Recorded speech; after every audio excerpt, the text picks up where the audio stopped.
going on, everybody? Welcome back to another episode of the Viall Files. Bachelor, like follow-up debrief? I don't know. We're gonna keep going. So yeah, now we're just gonna keep going on the Tuesdays. We're gonna lots to debrief on the fallout of that crazy finale. We'll also probably in the future. We were gonna try to get Serene on as well to call in or come in and join us. She's flying at the moment, so look for maybe Serene in the future. Shanae, I think we need to have Shanae on. I think we need to give her the platform. A lot of people have been thinking I've been defending her. Of course, they don't want to quite listen when I say, "Hey, listen, we don't really know. She deserves some criticism, but." I don't know. Is there more to the story? I don't know. But I would be curious and having a chat with Shanae. So we'll be doing a lot of stuff in this offseason. It's our first Bachelor offseason in some time. And quite frankly...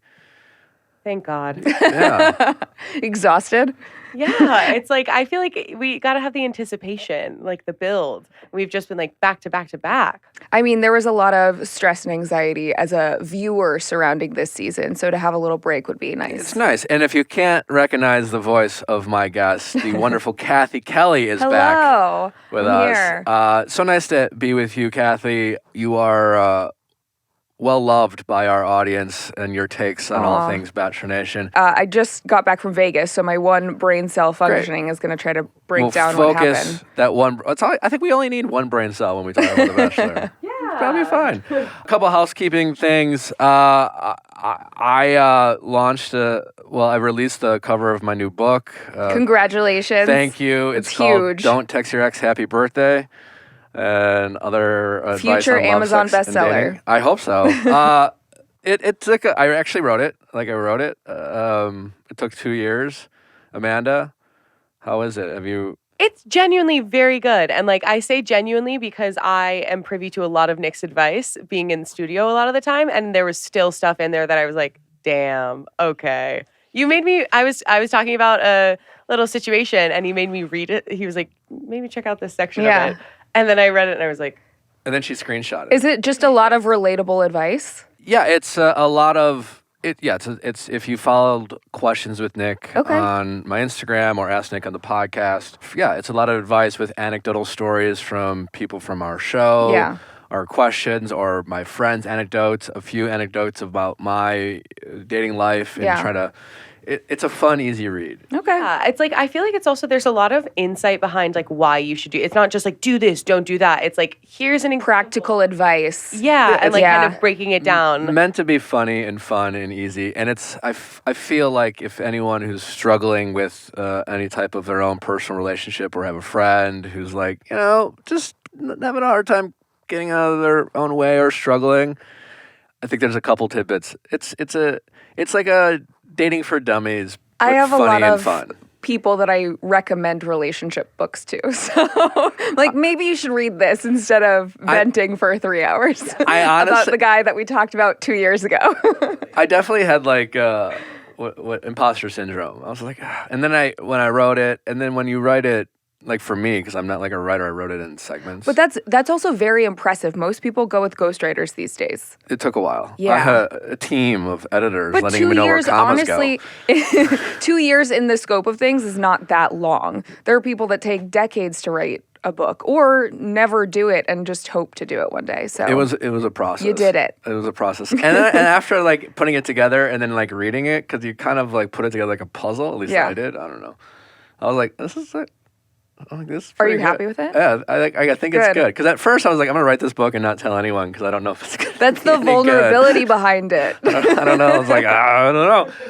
Anyways, can't thank you guys enough for supporting this show, obviously. I know this is the Bachelor portion of this podcast, but if any of you, obviously many of you, I don't know if all of you listen to our Ask Nick episodes, definitely this book is right up your alley. And if you hate me, if you hate listening to this show, you can hate listen and read the book, and it'll be great. There will be a link to pre-orders, will be in the show description. Can't thank you guys enough. If you want to pre-order it, I would appreciate it. Also, like a limited supply, I think at first. And from what I understand, like the amount available, we'll see if we hit that mark. Anyways, I'll You stop want the talking first about it. edition copy though, if you're gonna Do get you? it. Is that what you want? Yeah. Okay, yeah, get the first edition copy. It will be a collectible one day. You never know. I will say this: is the first editions, I believe, are half of our Ask Nick audience. So get it while you can. Get it while you can. It just speaks to the size of our Ask Nick audience, but we'll Billions. See. We'll see. Billions. All right. Tomorrow on Going Deeper, the hysterical, wonderful Chris Olsen is with us to talk about his relationship, his public breakup.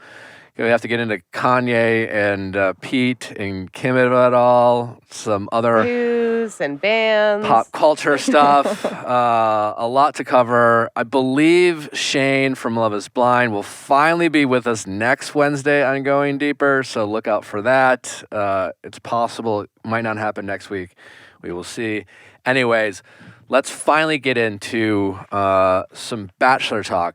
Cathy, we didn't have the pleasure of talking to you about the finale. A lot has happened since that has gone down, but what was your reactions, and more importantly, how are you feeling now? Because I feel like as things decompress, obviously you're watching it and you're kind of like, what the fuck? Yeah. And you have these hot takes and instant reactions, but we had the pleasure of talking to Susie, and we'll get into that a little bit. But what are your thoughts and feelings after of the whole season in general, and then the finale? It was a hot mess, obviously. I think everyone can agree on that. Women Tell All, also a hot mess.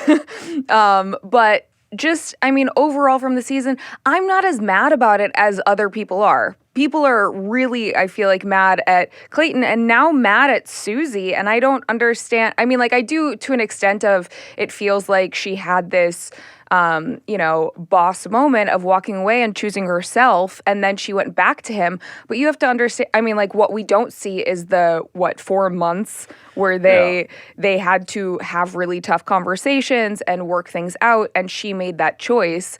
So I'm not as mad about it. I think that he actually showed more growth in that 4 months than maybe a Pilot Pete did in the time that, from his season finale to after the final rose. That's a good point. The mess that was Pete's season honestly just kind of got started after AFR. After AFR was...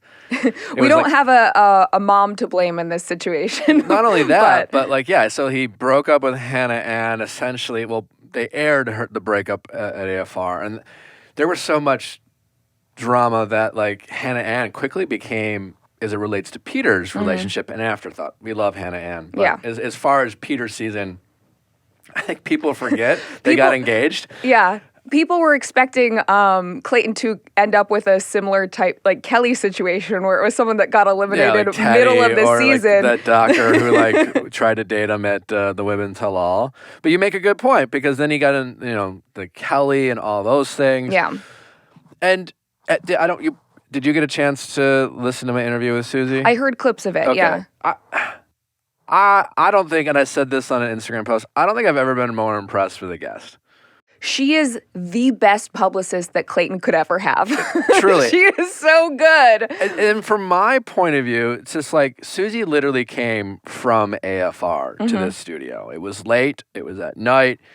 We didn't know what to expect. I didn't know much about Susie at all, other than what we watched on the show. And a lot of alumni, we get to interview a lot of Bachelor alumni, and they're great, and a lot of the leads. And I have a great time talking to them all. But sometimes, and I get why, sometimes they come in very hesitant, guarded, they don't know what to expect from me. I think some of them kind of have this big bad Nick kind of, some, not all. Some of them are excited, but either way, they're all very kind of guarded and reserved. And, I get it. They want to be careful because, you have producers be like, don't say this or don't say that. And Susie came on this show after what must have been an incredibly difficult time. She's very self-aware. She came on fully knowing AFR that the criticism that she would get. And she kind of just walked in with a ray of sunshine, very welcoming, and sat on this couch. And we asked her some tough questions Yeah. too, like and she just really shined, and I was really impressed. She also was just so like authentic, because I think sometimes you have people saying kind of like the correct PR things, but not only was she saying things that I think really explained her situation and made people, I think, second guess like how much they wanted to like shit on their relationship. Yeah. But she did it in a way where it felt so authentically her and genuine, and it was just like amazing. People go to years of media training for that stuff. Truly. I mean, it was Run the media training. Like the Kardashians have gone to media training and still aren't that likable. So it's really impressive. And then since then, like, have you been like their socials? It's very likable. I think that was the low point in their, their polls dipped a little bit, and now they're going to shoot back up. Like, Yeah. people will see them together, and 2 years from now, when they're still together and get engaged, people will be like, oh, we were wrong. Like, it all worked out. Honestly, I think if both Gabby and Rachel find a happy ending on their season, there will be more support for Clayton and Susie as well. Sure. I mean, look at Ari and Lauren. I mean, they have a nice little fan base and following, the very successful relationship. Yeah. And you can tell just in the past week. I mean, sure, you could accuse it of being like performative. Of course, they're going to post like lovey-dovey content, but they seem like they're genuinely happy, and they have no reason to be together other than they like each other. Yeah. Because Susie has no reason to be with Clayton other than they like each other. You could say, oh, maybe Clayton's just like holding on for dear life to trying to make something of this experience, but yeah, they have no reason to be together other than they like each other, and there's a level of authenticity I think that you see on their Insta. There was a split second where when they were showing the legs of the girl walking, I thought that it was going to be Shanae. No, I know, but I was like, then Could you people would have imagine? reason to hate him.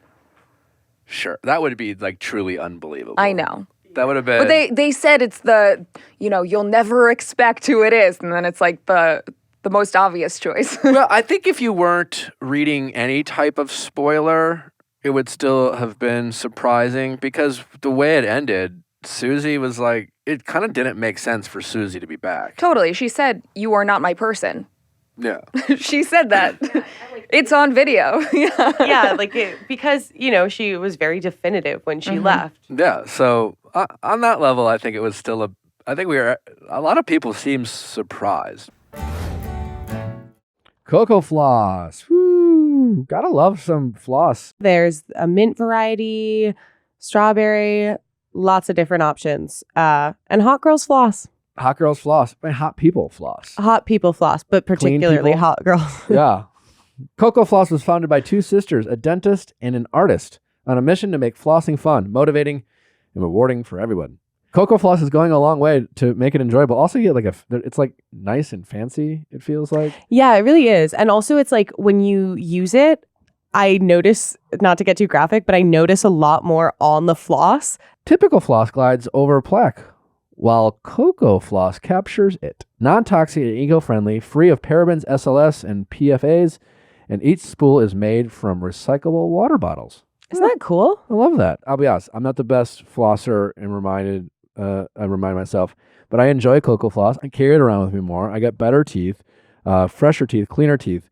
And so if it's you or your kids or your friends, or like you're having a hard time reminding yourself or people around you, try Cocoa Floss. Go to cocofloss.me/VIALL to get 20% off the 4 spool set and free shipping. That's cocofloss.me/VIALL, and the discount will be automatically applied at checkout. All orders over $20 ship free in the U.S. ShipStation online shipping has never been easier. So whether you have a very small business out of your home or a slightly larger small business out of your home, any type of shipping out of your home, you gotta be using ShipStation. Get the shipping prices that are enjoyed by many of the largest Fortune 500 companies. As a small business owner myself, I can tell you that your shipping costs are often your most expensive cost, and Analytics and data on orders is the backbone of your business. So get great pricing for your business and give great customer service for your customers, all through using ShipStation. They make it super and easy, whether you're managing orders on Amazon or eBay or Etsy.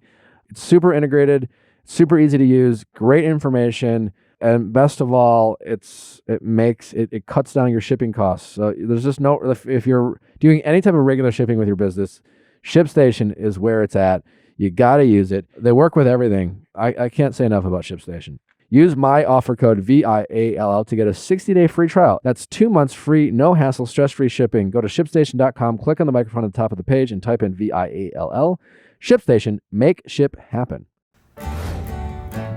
Yeah, I mean, listen, we watch the show. We make hot takes on the show. It's edited to elicit strong emotions, and it did that. But yes, I think people need to remember humanity of it. Sure. Yes. Yeah. I mean, that's the thing. As we have talked ad nauseum of how much Clayton fucked up. Yeah. I've been very hard on Clayton, especially in the finale. But that being said, like, yes, he made a mistake and he recognized that. But it is a fucked up world he was a part of. Yeah. And the show deserves some criticism too. They cast a guy who had some growing up to, who's immature and inexperienced. I think the audience knew that going into it. Everyone said we don't want him as the Bachelor. They wanted someone with and more experience. I think we realized just how maybe immature and inexperienced he was when it comes to relationships and dating, and his ability to like recognize that. Of how to manage feelings. I mean, and we can criticize him for that, but the show also definitely took advantage of that and left him hanging. And you can debate whether the show should get more involved or not. And we talked about this the week before. It's just like, do you want the producers to produce, or should they let people just be themselves? Yeah. You can't have it both ways. You hit the nail on the head when you said there was no pushback from Clayton. Yeah. As far as they probably said, okay, you guys have to break up, or you have to break up with these two girls. And instead of saying, can I do it separately because I respect both of them, he just went in right, like, okay, well, I guess I have to do that. He kind of, I mean, even from the beginning of the season, he reminded me of a lost golden retriever. Like, he just wanted to do good, but he, like the dog from Up, like he had the best intentions, but he just didn't know what to do. He wasn't guided at all. I think I was texting you. I like Jesse as a host, but at the same time, like, he should have been more of a mentor in that situation. And I feel like he was just asking him questions that he already knew. Yeah. He's like, man, this is a tough situation for you. I don't know if that's Duh. I don't know if that's Jesse or the show. Okay. Because keep in mind, when Jesse's talking to Clayton, they could cut a lot of the stuff. Cut it out, but with it being his first season, and I got to meet Jesse for the first time at AFR, I mentioned this, like, really charming. Really, you have a man crush on him? He's very likable. Okay. And just a nice guy. But yeah, it's kind of like, man, especially this season, Chris Harrison was never the best mentor, as the host. Like, he wasn't. Yeah. Why was that? Was he a little checked out, or? When I first went on the show, I think Chris... My impression was, it was more like big bad Chris Harrison. I'm the host. And he kind of like, I think a lot of people were surprised by like just how little they saw Chris. I mean, it's the host of the show. It's like when you're a cast, you're like, he's not really involved at all. And I think he checked out a little bit, or in like the Andy and Caitlin of it all. And I think he stepped up a little bit towards the end of his being the host of the show and became more involved and became more interactive with alumni and I became friends with Chris like far after I was ever on the show. Okay. And I, like if you're Chris or Jesse, it's like you got all these people coming. You're not gonna be friends with everyone. Yeah. I get that. But from a mentor standpoint, Chris wasn't exactly giving yes, he was not. I just think there was mentor. a drastic shift from the Tayshia Caitlin hosting style of being there and being the we've walked in your shoes before, so let us guide you, let us help you, to the, that was a really tough conversation to watch. The yeah, only, listen, I agree. I wish they would have a more mentor role with the host. Yeah, I think, or even somewhere in the middle where you're playing more of a therapist role than just pointing out the obvious. But when they hired Jesse, it was to me obvious that they were actively going against that role. Mm-hmm. The only thing I don't understand is you heard Jesse multiple times, whether it was like at Women's Halal or early on, like, I'm going to be there for you. I'm going to help you. You're not going to be alone in this. Like, he talked about being a mentor to Clayton, Mm-hmm. but never really did. And when all the shit was going down, it was almost comical just how he would come in and go, that was crazy. So I'll let you two talk. yeah, all right, well, good luck. It was just like, wow. Because Clayton really could absolutely have used a friend who had Yeah. been like, hey man, I don't, again, is the show going to do that? I don't know. Yeah. They don't want to dim down the drama, but that is the balance of having your mentor, is because they don't always want you to get advice that's going to be the most sound-minded and avoid of drama. Mm-hmm. And I mean, as far as Clayton shitting the bed with the final 3 women, I do feel like, different from what you said of you feel like he got Susie, so now he's not going to continue his growth. I think the opposite. That was just a concern. That was just a concern. Okay. I felt different I was after going to say, Susie, yeah. you are most like the 5 people that you spend the most time with, and she seems very emotionally intelligent, so hopefully some of that rubs off on him. I think that she's going to challenge him to be better in that regard. I think you also saw with his family, the way they were like, dude, like, what? And I think like the way they held him accountable, it reminds us that he was incredibly isolated in this environment from the people he would usually go to. Yeah. And like, while that it does show kind of like what he does when he is like kind of by himself and really backed into a corner in that situation, like, not to negate his choices, but in real life, usually you do have the benefit of, if you surround yourself with good people, then you get to lean on them. How great would it be to always date someone that had parents that kept them accountable? Oh yeah. I think that's the best, like the best dynamics are when like the parents like the partner of their kid, Yeah. like when they think the world of them and like more of them than like, not like love them more, but you know what I mean? When they're like, nope, she's right, he's right, whatever it is. Yeah. Yeah, but we've all been reckless with other people's feelings. And that's what Clayton is guilty of, is just being reckless with people's feelings. And like nowadays in hookup culture and ghosting, like, if put it this way, if you've been in a dating situation and you've dated someone early on and maybe you've hooked up and you're just like, I don't know if I like them, and maybe you just kind of avoided them or tried to phase them out, or and knowing that you probably could have been a little bit warmer and a little bit more outgoing and sat down and had a tough conversation with them, but instead kind of avoided it and hoped they'd get the hint, then you're guilty of what Clayton has done in a different atmosphere. And that doesn't mean like Clayton shouldn't be held accountable, and he is apologetic, but like, before we act If you like said I love you and you realize that's 3 months in the relationship and you didn't actually have those feelings, but you thought it in the moment. Yes. Yeah. He can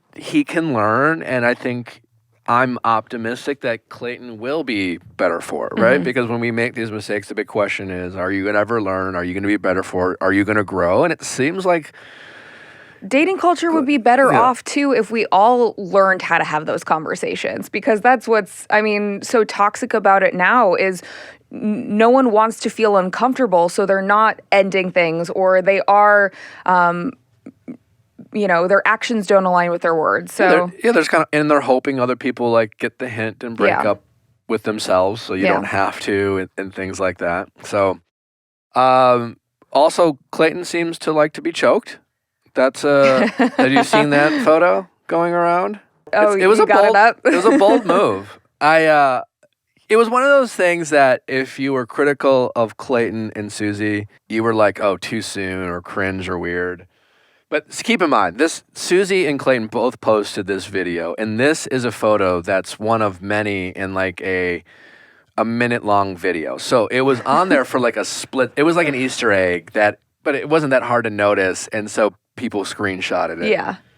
If it was like Michelle and Nate, everyone would have been like, oh shit. Like, you know, I think most people wouldn't have been critical of it. My level of investment in Clayton and Susie is similar to a couple from Paradise that I don't really know that much about. Yeah, the choking part. Do you think that was more of a call to action from the date, or do you think Clayton's really into the being choked? BDSM? Yeah.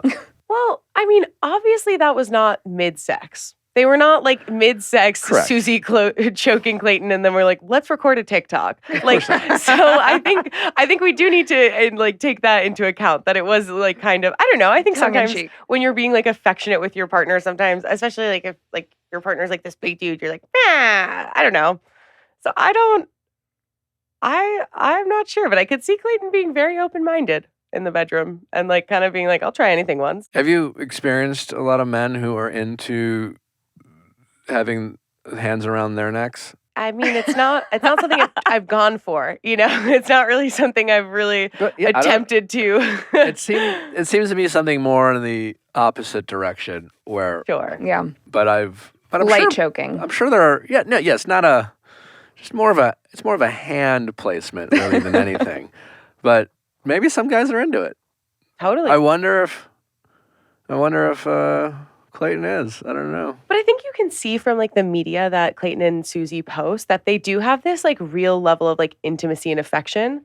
Like all of the footage just is like they both seem like they're being themselves. They're being Yeah. really goofy. There's like Yeah. And you know what's interesting about this? You know what it made me think of is when Vanessa and I were engaged, Yeah. right? And we didn't have any of this drama, but it was a challenge for us. And by the time AFR got there, I think we both really doubted if we would make it, but we obviously stayed together because of the pressures of the show. Yeah.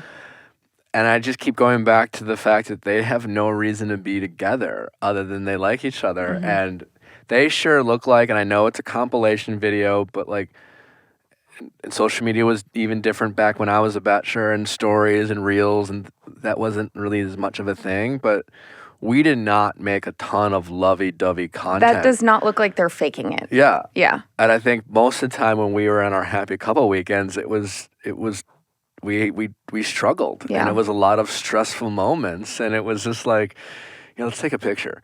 You know? question. Like, so in our mediation segment, like there's couples come on and like talk about some of the little things that they fight about. Like for like one of them was like taco night. What was your and Vanessa's first like petty little argument that you sort of like really ended up going at each other's throats for? We never had a petty little argument. It was usually show related. And in fairness to Vanessa, like it's like a lot of the show stuff. Some people are better than others at handling the rumor mill or the gossip and all the things. And like many people before her, Vanessa like read some stuff early on that she was frustrated with and reacted in a way that was, I can understand, but intense. And Mm-hmm. it was, and I probably could have done a better job of like, I was just trying to. You had been through that before. I had been through it, so I think I could have been a better job of just being more of a partner and less of someone who came with the experience of being on the show, if that makes sense. Do you also think that it changed for you? Because going back to your first season, did you read a lot of the comments? And did that negatively affect you? I had the benefit of being the villain the first season, and I will say, You probably got more when negative comments. Well, that's the thing. It's like there's a level, and I wonder if Clayton and Susie are doing this. And I think I know Clayton wasn't. I know Clayton, by his own admission, was reading shit, Yeah. and I was like, you got to fucking stop. Yeah. And I do think Susie will help him, but when it gets to the point where it's so bad, some of the criticism, that you just like, you do get numb to it. Totally. And so when you see a nice comment, it's kind of like, oh, as opposed to when you're used to getting praise and praise and praise and praise and praise, and you're just like, I'm the greatest, and then you see the one negative, it will ruin you. Blenders, yeah. Oh, hey, summer is around the corner. It's spring. Spring just started, and protect those eyes and get it with a great pair of blenders. Blenders Eyewear. That's right. They're making some of the coolest glasses. And the best part about Blenders is they're super affordable. They know you might lose a pair of glasses. I know I've lost my fair share of glasses. And Blenders looks like super high-end glasses without paying high-end prices. Blenders team and in-house designers are constantly coming out with new styles, from orange polarized wraparounds, tortoiseshell frames, that's what I have, with purple lenses, to classic gold arms and black lenses. And it's not just sunglasses. Blenders has protective glasses, prescription glasses, readers, and blue light glasses, as well as snow collections. They got your fashion frames, people. If you want to, get some fashion frames. Live life in forward motion with Blenders today. Score 15% off your Blenders purchase. Visit blenderseyewear.com and enter promo code VIALLVIP. That is VIALL VIP. Blenderseyewear.com, code VIALLVIP for 15% off. Blenders, rock with pride worldwide. At the beginning of my WWE career, I was reading a lot of the comments, and I think when you're very new to it, it does affect you more. Once you get, I feel like after, a year or two or whatever, Sure. you get numb to it, or you realize that if you believe the good, you also have to believe the bad. So you don't that's what it believe is. any of it. You Yeah. just have to be grounded in yourself. And this environment is people that are shot into fame and have never experienced positive comments from people that don't know them, or negative comments from both, you know? Yeah. And so it was just it was tough for us. And then, Vanessa wasn't friends with a ton of the more popular women on the show, and that was stressful for her. And so there were just a lot of things that we dealt with. And then our relationship of just kind of communication style and things like that, we just struggled. And so I look at and we weren't surrounded by any of that drama, really. And so I look at Clayton and Susie, and I feel like they're going to be together for a while. I mean, who knows what's going to happen, but I think they have as good of shot as anyone. Right. And they seem to be this is probably the worst the most criticism they're ever going to get. And they seem to be navigating it the best they can. I thought one thing that was interesting was when Clayton was asked if he should have said sorry more or apologized for his actions. He said, as someone who works in sales, he would learned that saying sorry more than once makes it less valid. So he will apologize once and then try to say sorry via actions for the rest. I'm curious what your guys' take on that is.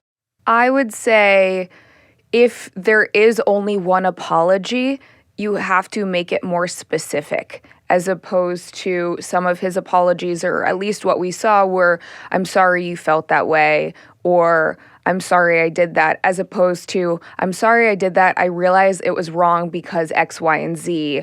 Your feelings are valid, and, I was wrong in this situation. Yeah, I mean, I think Cathy nailed it. I do understand what Clayton is saying, but like that, him saying that, just to me it shows a little bit of, I guess, youth, in the sense that there's always these nuances, right?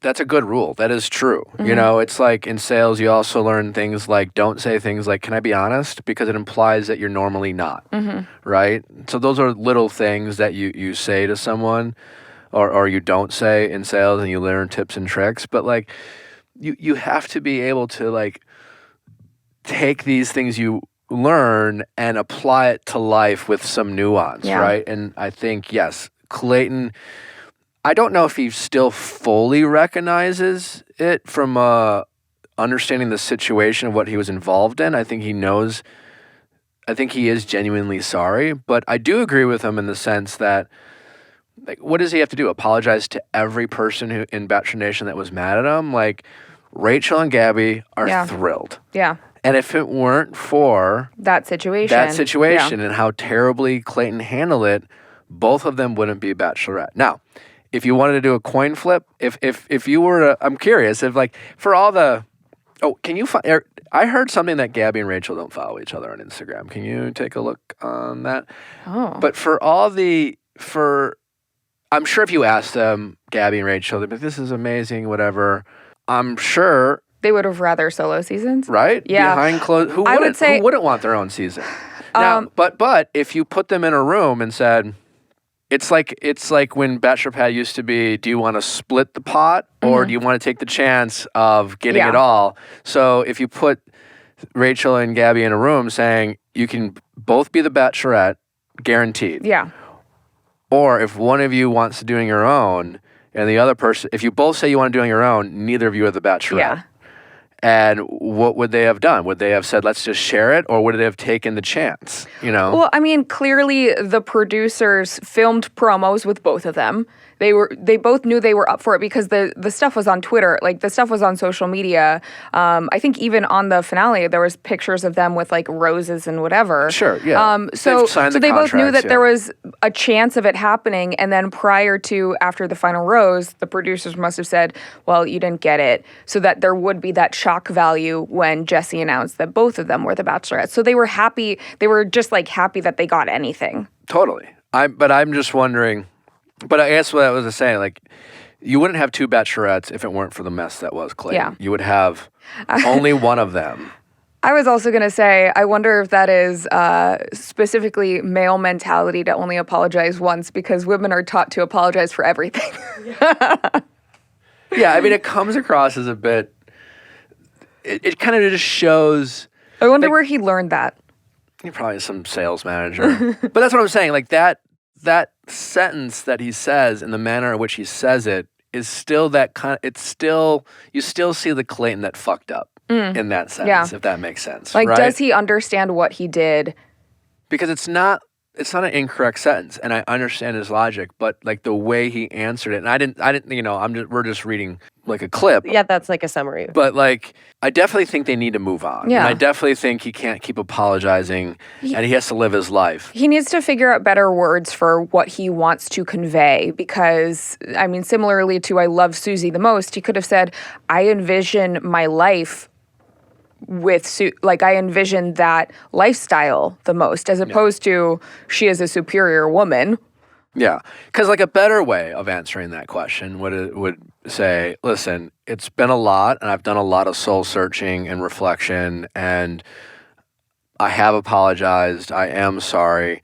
I don't necessarily think it's all that beneficial for me to keep apologizing to anyone who wants me to apologize, but I can assure you that this is something I will continue to reflect on myself, that I continue to grow and just, you know, get better at just empathizing with everyone around me and people I interact with. So like, well, I don't think I need to keep apologizing. It will be something that I continue to reflect on. Like that would have been a better answer to show the things that you kind of talked about, as opposed to like, listen, my sales manager told me I should only apologize once. Exactly. So like, let's all move on, everyone. It comes across as a little cold. Yeah. Sure. I also think Clayton's big thing, like I think a big reason that he ended up in that situation is that he focuses so much on what's right there in front of him as opposed to the larger context. And so I think like kind of what Susie said, I was really struck by her comment on the podcast when she said Clayton mentioned very early on in the journey with her,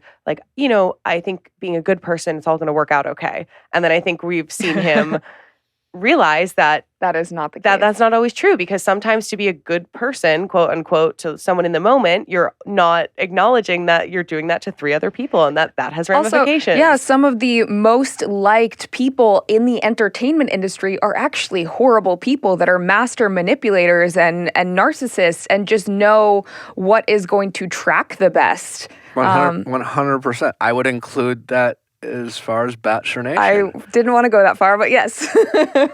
I still think the edit protects people more than it hurts people. And some of the more, not all, because I'm friends with a lot of the fan favorites. I think some of the fan favorites don't have the highest character than some of the people who have been controversial and who stepped in it or said something and fucked up. But like, off camera and in life, they're just normal, nice, genuine people who are honestly interesting and like a little sloppy, but cool. Yeah. And I think that's, yes, 100%. That's not like, just because you're like an unproblematic like person on the show does not mean you're of high character or kind. I would say that's relatable for me. If I feel like on the scale, I lean towards good person, but I didn't have the modeled behavior of how to communicate through things until I had to teach myself in the last few years. Like, I didn't have that growing up. And I feel like there are people, I've noticed it very much in like the church world of like pastors' kids they have the modeled behavior of how to communicate and how to get what they want. And don't necessarily have the highest values all of the time. Then that's a huge generalization, but it can be very much true. Yeah. For sure. Can we talk about, is that Susie's dog or Clayton's dog? Have you seen a picture of this dog on the Instagram? I just, if you're watching this, look at this dog. He looks very He looks like concerned. a naked mole rat dog. I can't tell if it's just a wild picture of it. I've never... Like, it looks like one of those, the wrinkled cats that are hairless? It looks like that in dog version. It's just such a wild to bizarre me. photo. Like, there's something, because it's like, dogs lovable, so lovable. And this dog is lovable, but there's something very, very haunting about this photo. 100%. He looks He concerned. kind of looked like Shane from Love is Blind if Shane were a dog. Yes, we'll have to show Shane that photo and ask him if he relates. Before he got abs. But it is telling, they're in Virginia. Clayton's meeting the dog. That's a big deal. And so I think it's very, like, they're really taking the steps forward and making it happen in terms of a real world relationship. Mm-hmm. No. I would also say that the biggest lesson from this season, at least my takeaway of, I know that everyone was unhappy with the ending and whatever, but to verbalize the boundaries that you have with your partner early on. And I know that Susie regrets not doing that earlier on. The other women as well, of not being necessarily clear with what they would accept as far as behavior, of saying, explore other relationships, but not defining what that meant. Because you assume that the other person is on the same page when you say something like that, as opposed to, I'm fine with you making out with someone, I'm fine with you being shirtless with someone, but I'm not okay with penetration, or whatever that is, to define that with whoever you're dating early on, so that you don't run into issues down the line that you're not okay with. Yeah, and it'll be interesting going forward. I mean, every season is kind of an evolution of the ones before. They can kind of reset. They don't always have to be the same, but because, and this isn't the first time, you had the Maddie Pruitt and Peter and talking about sex before the fantasy suite, especially with someone who, has more, boundaries and expectations around that topic. But are you going to eventually see a lead? Because, like, here's the opportunity, right? Because whether the producers offer this like suggestion, or someone like Gabby, I could see doing it. Maybe she takes the advice of people who have said, like, we talked about it. I'm sure I'm not the only one who's mentioned it, but if you consider the position of power that you're in as the lead, and it's not just the Bachelor but the Bachelorette as well, it's if it's anyone's job to set upfront expectations, given that position, it's the lead, right? Yeah. So, like, will someone like Gabby, having gone through this with Clayton, before hometowns, have some sort of conversation that brings up sex earlier around, like, one of her fan favorites who maybe is a little bit more conservative, or just says it to her 2 or 3 front runners and saying, like, what are your expectations of me? Like, what... And get into those conversations earlier on. I don't know. The show loves to, like, go to the certain beats of when they talk about certain things. But they need it. At the show, I keep saying, needs to, like, evolve a little bit more and stop relying so much on this very, like, structured, like, beats and playbook. And I'm really curious if they start having more of these conversations around sex and dating before the fantasy suite, just to elicit the most amount of drama. Will they give the opportunity to be the one who brings something like that up? And will it change the show going forward? Or will they just kind of go back to more traditional Bachelor seasons? I would also love a breakdown of not just, I know that the Bachelorettes are typically more successful in choosing a long-term partner than the Bachelors have been, but the breakdown of whether the lead was made the final 3 or 2 versus only made it halfway through a season or did not have You mean in terms of like how they perform on the show? No, how their relationship lasts post-show. Well, I mean, The Bachelor has such a terrible track record. I mean, I think Sean Lowe is still the only Bachelor to still be with the person they proposed to on the show. Yeah. You have Jason Mesnick, you have Ari, and you have Clayton now in relationships with people they met on the show. But Matt James as well. Matt James, right? So now you have Matt James. So like And Michelle and Nate. and actually, But Michelle. no, she's the Bachelorette though. Yeah, Right, that's right. what she said. So Matt James actually he didn't get engaged, but he's still with his final pick. So there is that. But there is, even with that story, there was, they got back together. And so there was some drama around that. But I don't think that, me personally, that has that much of an impact at all. I think it would have helped Clayton be a little bit more empathetic, but I think it's... I mean, maybe I'm thinking of the more recent seasons of people that didn't make it to the final three. We saw Hannah Brown did not end up with her final pick. Katie Thurston. Yeah, I guess I don't think, just gut reaction, that's why. Okay. Yeah. I don't think it makes you that much more prepared. Okay. But because the success of these relationships or the lack thereof, I think has everything to do with Casting. the compatibility, their ability to get over the drama and the stress that the show brings, and whether you were a more experienced Bachelor contestant or not, I don't think makes a bit of difference in two people's ability to communicate and get through stress or their compatibility, because at the end of the day, I do think generally you're still going with your gut reaction. Looks are a big part of it. Yeah. You still know you're going with that chemistry. I think you saw, and after getting to know Susie, I can see, she's very charming. That after learning more about Susie and watching the show, to me, and getting to know Clayton a little bit, I feel like Susie was always his favorite, and he might not have thought that Susie would like him.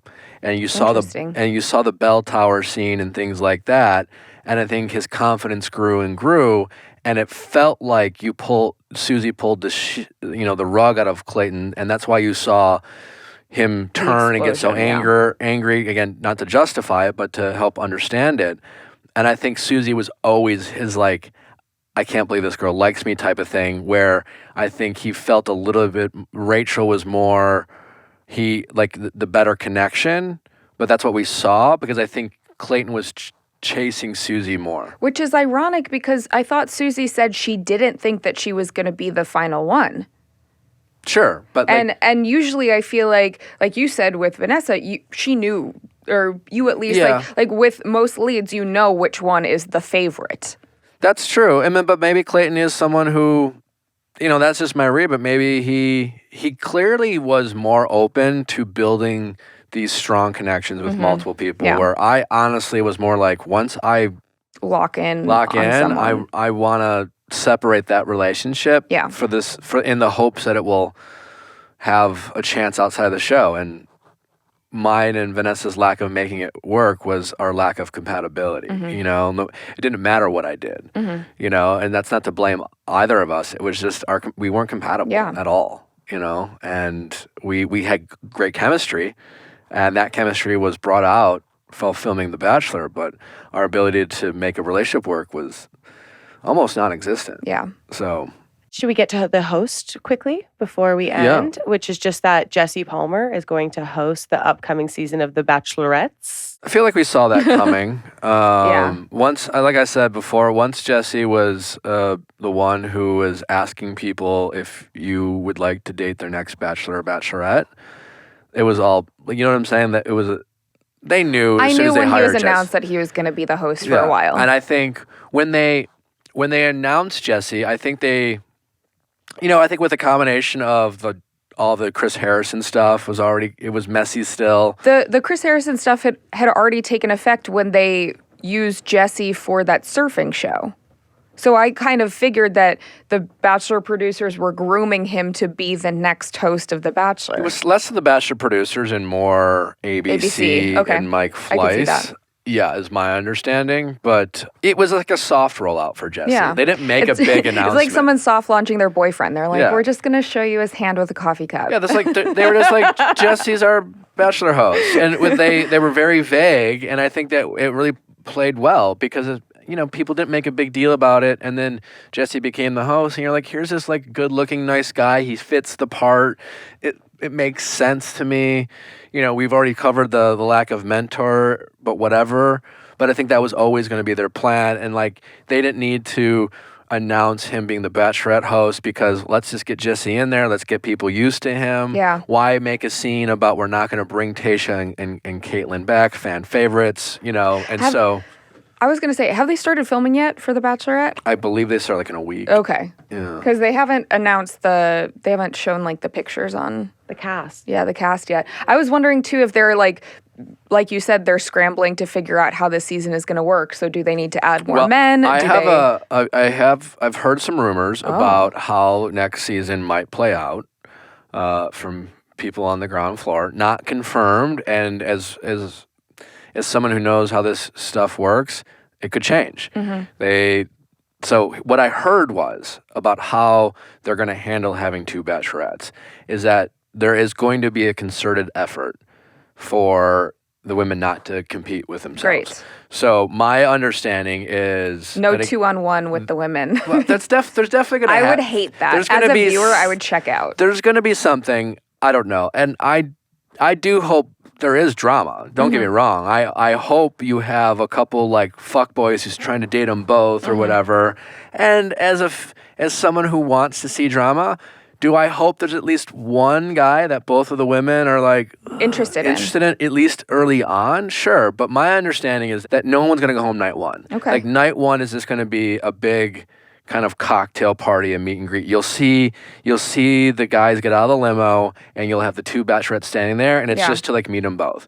And then the first day of dating will be like one big large group date again. And it's at some point early on, my understanding is that like the women will present the guys they want to date roses. Yeah. And once the guy accepts a rose from one of the first bachelorette, it's like that will be We have 2-color roses. you'll have Rachel's guys Yeah. and you'll have Gabby's guys and they'll have their like own they'll each have their own season within a season. Okay. Now, that's what I heard. It could change. The questions I have about that is like, are we going to get more episodes? Like They could do the Monday, Tuesdays if ABC allows it. it might be too much. I've Yeah. heard a lot of people mention like Joe Millionaire. I didn't watch Joe Millionaire. I thought that they did it great.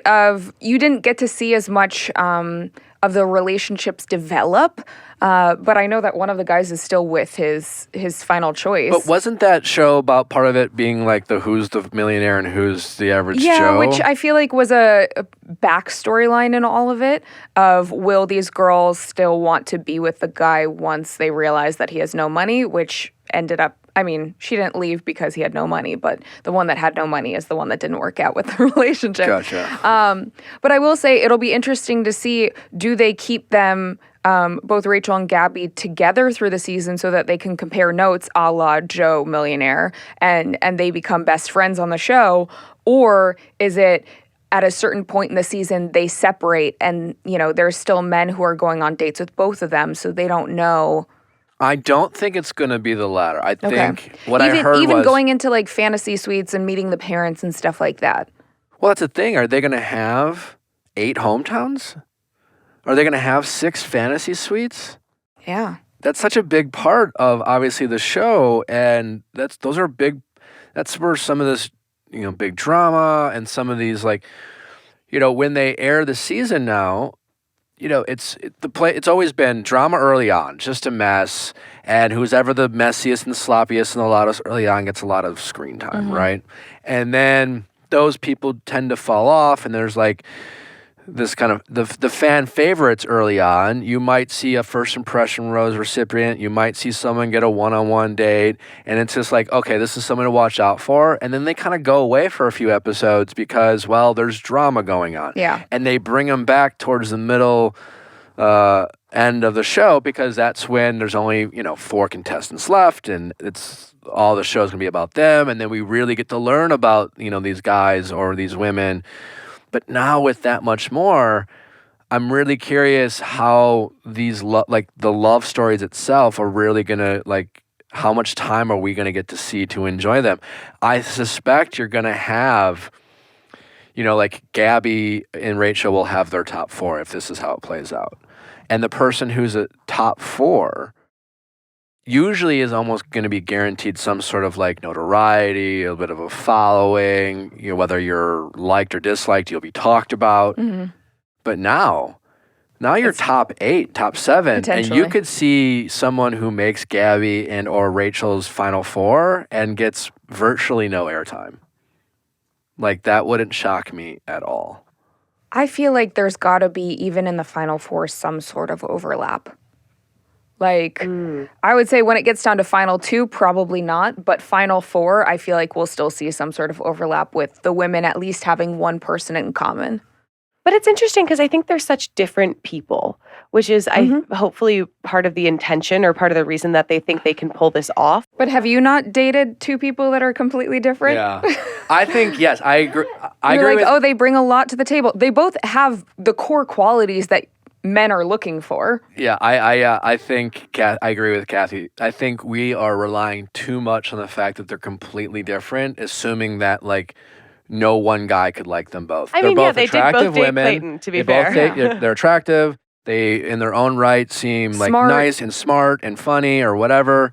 You know what I'm saying? And so, especially early on, especially on The Bachelor, where so much of these connections going to be kind of instant chemistry, physical connections, and things like that. Is it that hard to believe that a guy is going to be into both of them? And I think it'll be really interesting because whether even if the show actively tries not to pit these women against each other, if they go in thinking we can't, that will be a bad look for us. Cathy, you've met plenty of the guys who go get casted for the show. Yes. And there's some real good-looking guys, and there's some really nice guys. But there are a plethora There are also of the guys you that would have never... a new girl every other week. Yes, and they're not that charming, and if they are good-looking, they're kind of weird, and they're... I was going to say there are a lot that are over the top charming, and that's... It's a variety, but that point is the standouts are still the standouts. Yes. And it wouldn't shock me that there's 1 or 2 guys in this group of 30 that easily they both like. Mm-hmm. So you know what I'm saying? Is it that hard to think that there's 2 guys on night 1 that they're both this is my top guy or my top 2? I would say, similar to Joe Millionaire, going into, I think, the final 3 for both of them, there was one overlap. And it didn't end up panning out, but there was one person that they were both interested in, and that person had to pick who they wanted to continue to date. Yeah, so I think it could get tricky that way, just because I couldn't imagine, again, when my night 1, I met a lot of nice women, and I had 4, I was there's no chance. There's only 4 that I think have a shot, and there was really only 1. And we're talking about engagement. We're not talking about, do you like these people? Are they nice? Isn't that Do you what wanna be casting does friends? anyways? If they pick 5 normal human beings and then a bunch of people. I think what casting does is they're casting for a show more than they're casting for the person. And I think too much so that they rely on the fact that it just takes 1. Yeah. The show is a pressure cooker enough, and that the environment will elicit feelings, and they're gonna we know they're gonna like someone. Dating, I don't necessarily believe in the one. I think that it is a numbers game. And I've heard recently, I forget which dating expert that I was listening to on some podcast said, once you've dated 30 people, you should have found someone that would be eligible to be your future partner. And that's kind of what the show is. It gives you 30 people, and... which is just wild. Yeah, no, I'm way above that. Listen, I get the premise, but it's also a little... I think in more traditional dating, yes. Because traditional dating is... You're choosing. For the most part. Yeah, you're 21 and you graduated college and you're just like in your community of people, you're like, pick someone. Yeah. Essentially. But now with the fact that we have decided to have higher standards and expectations and boundaries, and we can search the world, that like, and rightfully so, we're being a little bit more particular. But you do have to at some point pick, because that's the. I don't know if it's we're being more particular. I think it's the paradox of choice. Is when you're given more options, it takes you longer to choose. Sure, but I think you just eventually we all are stuck with having to choose, and to the whoever you talk to makes that point where there truly isn't a perfect person. And when you have so many options, when you have that paradox of choice, Yeah. you can become paralyzed by like, I don't know, what do you mean I'm supposed to pick some, like, my person? You will eventually have to like Be okay with your choice. But I always equate it to an ice cream shop. If like back in the day, if you lived in Iowa, you'd have the mom and pop ice cream shop. You would get the vanilla and the chocolate as your choice. You knew going in which one you wanted and you were happy with your decision. Now we have Baskin Robbins 6,000 flavors and you go in and you're like, do I want mint chocolate chip? Do I want Rocky Road? You take a lot longer to decide. And then a lot of the time, I mean, maybe you get 2 different flavors and you test out all of them before you go. And then you have your choice and you're like, oh, well, I wish I had chosen something else. yeah. Because I do think that's such a relevant thing within dating now of like how nitpicky should you be? Because I think it can be very easy to take a very perfectionistic approach, especially in the early time of like when you want to vet someone, where that discernment comes in of like, is this actually something where I should say, nope, I'm going to walk away and see if I can find a better fit? Or is this something where like in relationships, you have to work through things? Like nobody's 100% compatible in everything. And I think the format of the show very much encourages the perfectionistic one, because the whole idea is like you have so many good options here. So if someone the second someone does something bad, like they go home. Yeah. I am curious how this is going to play out. I know, like, I don't think it's going to be like just like Joe Millionaire. I'm sure there will be some similarities. And I just have a feeling, not because the show's going to want to pit them against each other, but what happens when they're both into like the same 2 guys. I mean, I think it is the most interesting season that we've had in a while. Maybe not the most dramatic, but I'm curious for sure. I'm really curious if it will bring some people back who maybe have fallen off from the show, just to like give it a couple episodes to see what it's going to be like.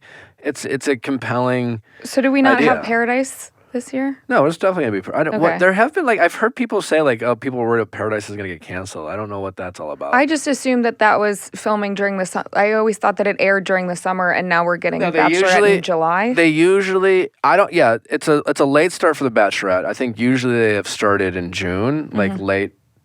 Like they would film the Bachelor. They're filming a couple weeks later than they historically did. Yeah. But like with a COVID world, I don't know how much they're on the same like timeline. And then they typically would air the Bachelorette, I think like late May, early June. Yeah. So it is starting a month late. Yeah, July 11th. Yeah. So my guess is Bachelor and Paradise will start right afterwards. They will film them probably back to back, or maybe even simultaneously. Like with them doing Katie's and Michelle's season back to back, you had a lot of, they kind of split it up with producers, and there was some overlap, but a lot of them just said, okay, this team's handling Michelle's season, this team is handling Paradise. Like Paradise is definitely happening. Okay. It's just probably going to be towards the end of September rather than the beginning of September is my guess. Because the Bachelorette would typically, like when I was on it would the finale would be at the end of July. Right around when Lollapalooza, the finale would be the weekend of Lollapalooza. So, and that's like end of July, early August. So I think Why do you remember that? Was that just all the castmates go to Lollapalooza? No, it was like when they're like fresh meat in Chicago. Like you measure time by Lollapalooza. Yeah. Like it is. Oh no, I grew up there. I understand. So it was I was living in Chicago, and it was like, and it was kind of stupid because I was kind of like just naive. I was like, oh, like let's go to Lollapalooza right after the show, and it was intense. It was wild, but it was intense to like be off the finale and show up at a festival. It was a wild thing. Oh yeah. Yeah. It got a little scary. Oh, I remember going to like the staple bars and clubs in Chicago, like the Underground, and seeing like the new like people that were just kicked off of The Bachelor The or Underground. whatever. Yeah. All right. Well, tune in next week. We're gonna have some alumni from previous seasons on these Tuesdays episodes. So what else do we have to remind people of anything? That you have a book coming out. Yeah, go pre-order my book. I really appreciate it. Chris Olsen tomorrow, so be sure to tune into that. All your latest pop culture, Kanye, Pete Davidson, Kim Kardashian drama, our mediation call. Netflix password. Oh yeah, you're no longer able to share your password on Netflix. Some Love is Blind updates. Some Love is Blind. Shake's girlfriend reveal. Oh, wow. And hopefully Shane from Love is Blind next week's Going Deeper. Cathy, thank you so much, as always, for coming. Thank you so much for having me. It's always fun. Come back for a recap of The Bachelorette. Yes. Don't forget to send your questions at asknick@castme.com, cast with a K, for our Ask Nick episodes, intermediation calls. Go ahead, pre-order my book. I would really appreciate it. I think it'll be a good read. I think it'll be helpful. I think it'll be entertaining, or you can make fun of me. It's up to you. Just buy the book. Bye.